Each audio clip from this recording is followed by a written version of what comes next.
I'm working with an athlete. He's a goalkeeper for the Locomotives who's having hip pain.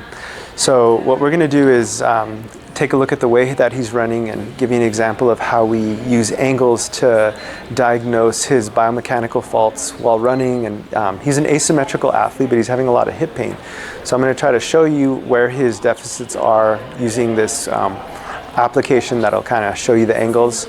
And then I'll walk you through like a progression that we take for treating a patient with lateral hip pain. Kind of getting the angles of his hip drop. I'm looking at what his knees are doing. It's a little bit slow for him, but that's okay because he's a goalie. He's not the fastest guy in the field. Right knee's going into valgus.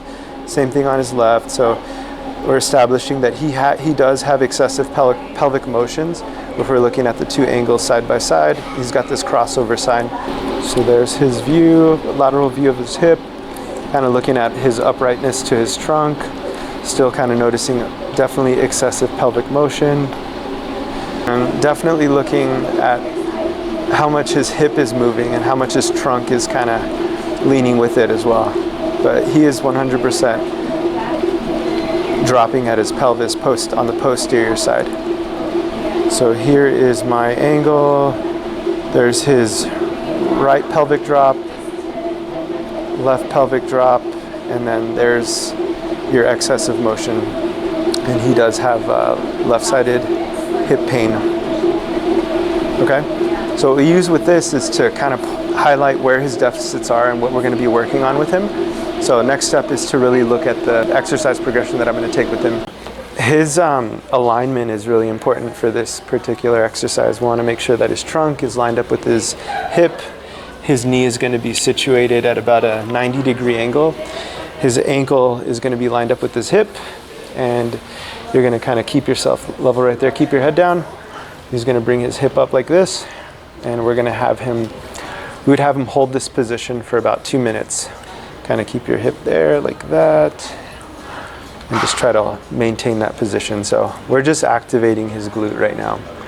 So the goal is get his glute medius engaged, get his short hip external rotators engaged, and then we'll progress him onto a more functional movement position that is sports specific for him. I'm setting him up with optimal alignment. His back is not torsioned or twisted. His ankle is actually in external rotation.